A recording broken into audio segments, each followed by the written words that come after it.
Suicide continues to be a problem that plagues everybody, but, more severely, men. I'm Marco Perri. Welcome to the Perri platform.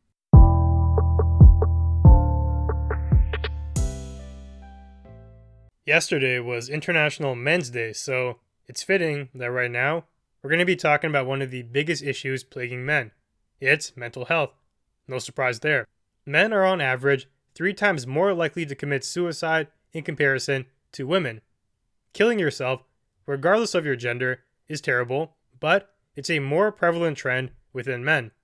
There are some reasons for that too, which we're going to touch on in just a second, but even within that trend, that men commit suicide more often than women, there is still some variation. For example, indigenous men, aged 15 to 24, commit suicide at a rate of 124 people per 100,000. Non-indigenous men in that same age range commit suicide at a rate of 24 people per 100,000, so it's a massive discrepancy right there. But at face value, those figures may seem small. Here's some context though to put it into perspective. In 2017, suicide was the 9th leading cause for death in Canada, more than things like physical assault or liver disease. This is a serious problem, and it ranks very highly in terms of lives lost.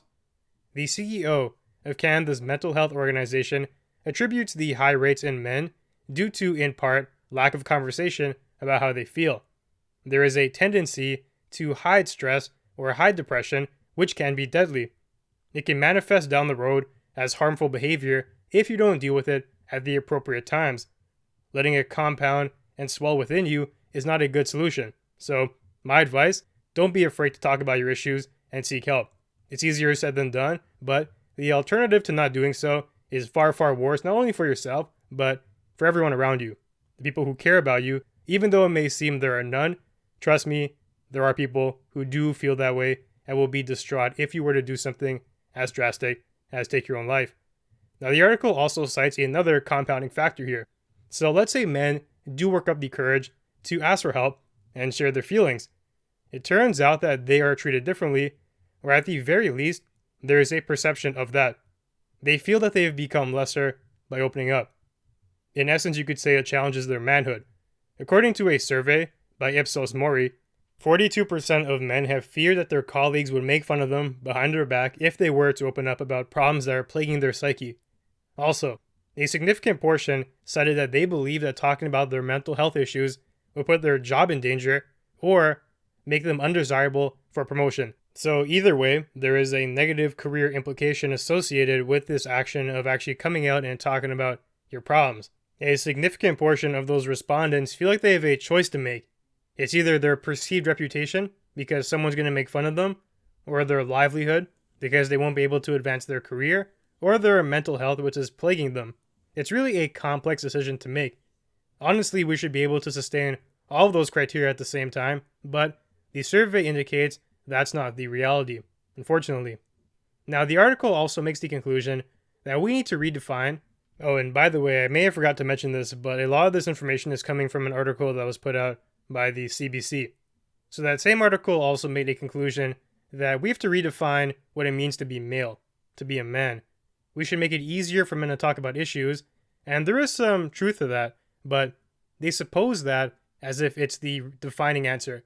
That's what we need to solve the suicide problem. And they outline all the factors here, things that lead to the male suicide rate being 3 times that of women, and then they say we have to redefine what it means to be a male. What they mean is that we should break down a gender stereotype that neglects the fact that men have feelings and they have to talk about it sometimes too.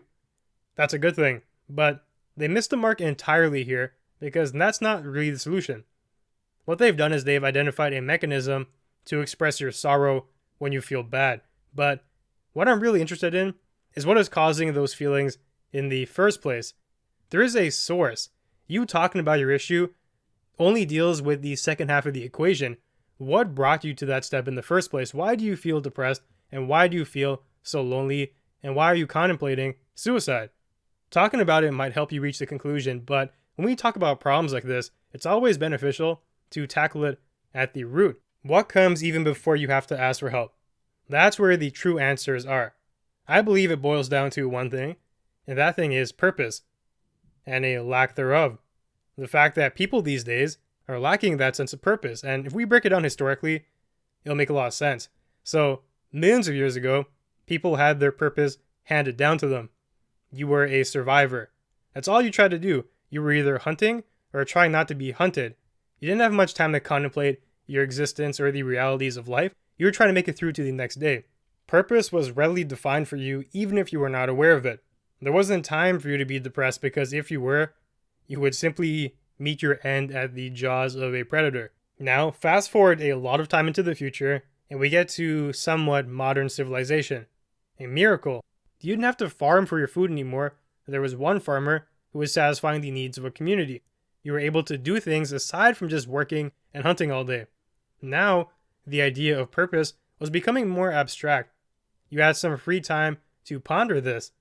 My life isn't just solely about me surviving or enabling my family to survive. There's something more than that. This is where a piece of the puzzle was added, and the answer to this question came largely via religion. Your purpose was either to spread your doctrine, or to reach heaven, or maybe even just to go to church on a Sunday, every Sunday, and be the best person you could be. That was the purpose for you, and you were striving towards that higher aim every day. All of your actions were pointed towards that because that's what you truly believed in, and that was the goal. Religious ideology gave that to people. Now, fast forward to today and ask yourself what has changed. First of all, there is a major rise in nihilism. Suicide's on the rise too. And why is that? It's because the mechanisms at which we have derived purpose from have been removed without a replacement. Religion is dying, and that's honestly been the key for a lot of people. Without that, people are struggling to find meaning within themselves because it's not being handed to them, and I think that is the next progression along the timeline. The error comes in that we did not replace it adequately yet as a society. People are going through tremendous hardship these days, but they don't have that higher aim to back up their actions. They don't have a why as to the how. So you're working, you're going to school, all that stuff, but why? So you can afford to live and pay rent in your apartment? That's not a goal that's going to sustain you. We need that why.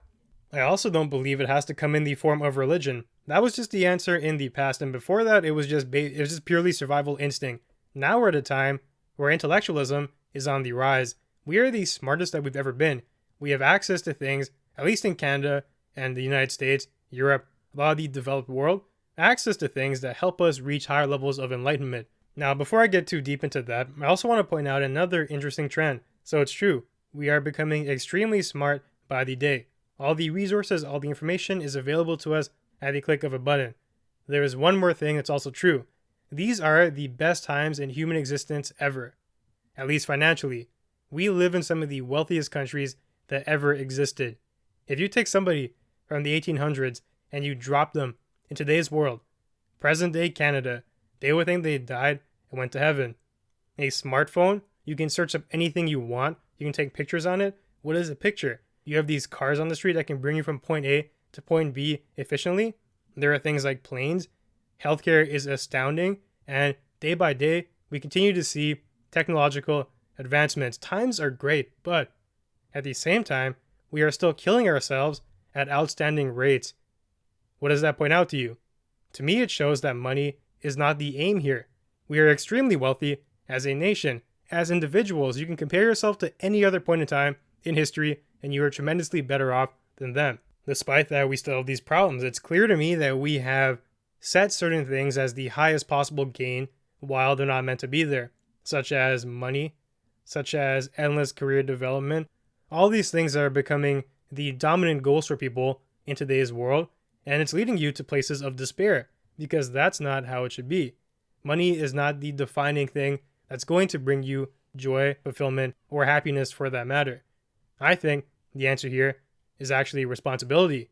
And that's what's going to bring you purpose ultimately. So first of all, having happiness as your goal and thinking that money's going to get you there is flawed. And we've known that for quite some time. It's the moral of a bunch of stories. Money does not bring you happiness, and that is true. By that same token, happiness does not grant you purpose inherently. Happiness should be seen more as a side effect or a consequence of you actually striving for your purpose, because fundamentally, happiness is not sustainable. Life is, unfortunately, full of misery, and if your goal ultimately is happiness, you're going to fall short of it, at least at some point in your life. It's predetermined, and that's going to happen to you. And if you've made that your goal, your bedrock for existence, when you fall from that aim, you're going to turn to things that will try to bring you back up to that level. That might come in the form of drugs or short-term relationships where you can just get some form of pleasure or any other mechanism you can find to give you happiness. And that's not what you should be striving for. It is this aim of responsibility. You should derive happiness from that. But responsibility really is the why that's going to propel you and allow you to carry the burden of a how. Responsibility can come in the form of things for yourself, for your family, for a community, or something you enjoy. And not all responsibility is made equal, but at the same time, not every person can carry the same levels of burden or responsibility. So how do you balance that? You have to find a way, and this is an individual process, to identify clearly how much of a burden you can bear, and you bear the most that you can. You have to add things to your life, such as maintaining a relationship. That's a responsibility. Maybe taking care of a child. That's a responsibility. These are things that give you a reason to live and give you that why to do other things. Why are you working? It's so I can provide for this child. Why are you doing that job in particular? It's because I love doing it, or because I want to make an impact, or because I really want to build these houses for these underprivileged children. You need that higher goal, and it can't simply be, why are you working to make money? That is not an end in and of itself. So once you start contemplating about the potential responsibilities that you can start bearing, things that you want to do, that's a beautiful thing, because it makes you realize that doing nothing really isn't an option here. You have to be striving for something and continually growing as a person. That is another form of purpose here. It's not okay for you to live in a bubble and hide behind things like trigger warnings. You have to develop and continue to move on. Of course, it's not an overnight change too. If you're feeling depressed and you feel like your life has no aims, no meanings, no purpose, you can't wake up the next day and expect to find that. It's a long process. You can actually argue it's a lifelong one. But here is another miracle of life. Every day, every minute, every second presents to you the continual opportunity for advancement. You can slowly make increments that will bring you to a better place. Imagine what your best self would be in 10 years down the road and strive for that. Then also imagine your worst self 10 years down the road if you've given into all of your vices and where you are now. You can plot pretty much exactly where you are. You're probably not in the middle of that. You're likely closer to one or the other. And day by day, you want to be striving for that higher self. You need that goal and that blueprint. That's going to give you meaning. And if you reach that goal, that 10-year milestone, you get there, you make a new one for yourself. One that gives you even more responsibility and more of a burden to bear. Obviously, I should note, they should be noble burdens. You're not going to be making goals like trying to destroy Walmart or something like that, unless you're doing it maybe for whatever reason, but you get the point. Noble goals, and bear the best responsibility that you can. Strive towards that. Always be thinking about improvement. It doesn't even really matter the scope of your mission. You can be looking for self-improvement. You can be looking to better your relationship with one person, or your family, or your community, or your country, or the world. Just figure out what you can bear and start bearing it. Make those moves. It's not okay to fall into nihilism, and I partially blame the formation of current day society for this trend. You're normalizing doing things that don't actually matter. Our goal set and our priorities have to be better aligned in order to find this purpose, because it's not given to us nowadays. You don't have something like religion being taken as an absolute that hands you purpose. You're not out in the wild struggling for survival that hands you purpose. You have to find it yourself, and that's a new challenge for humanity. People have not realized that yet. Conversely, it's also another beautiful thing that because of your choice now, your ability to form your own purpose, you can make it your own. It doesn't have to be you all going to church, your whole city going to church on a Sunday, and that's giving you purpose. You can find your own individual way of life. Your neighbor can find his own way too. Everyone can strive for what they truly want, and that's a blessing. A lot of past generations did not have that luxury. And since we're on this topic, I think I should also point out another couple of things that I think are contributing to this sense of nihilism and trends in the suicide rates that we're seeing. The first thing that bothers me a lot is the hopeless media narrative. So the reality is, times are tough, and we're not oblivious to that. So you might hate a politician, you might be in Alberta where the oil industry is collapsing, housing is super expensive, China's going crazy, Iran's going crazy, and climate change, the world is ending. There's a lot of things that are going on right now that can naturally make you feel depressed. The thing that I want to highlight though is something I mentioned before. That is the continual opportunity for improvement every day. The answer to these issues is not to shrivel up and go hide. You need to stick your chest up and bear the biggest responsibility that you can in relation to these problems. If you feel like you can start recycling to alleviate some of the climate change, then do that. If you want to start creating a group that's actually going to be taking part in activist notions, then do that. If you don't like a politician, then try and compete against them or try and talk to them. Get someone in there who can make a change. All these things are possible. They're not impossible. All of these sad headlines you hear can be changed, and that's the potential of humanity. I refuse to hear it. You're never truly helpless until you believe you are. It's a self-fulfilling prophecy, and you should never do that to yourself. There's always opportunity for improvement, even if gradual, but it can compound over a lifetime. That can be purpose waiting for you. And since politics was mentioned, that may be another factor as well.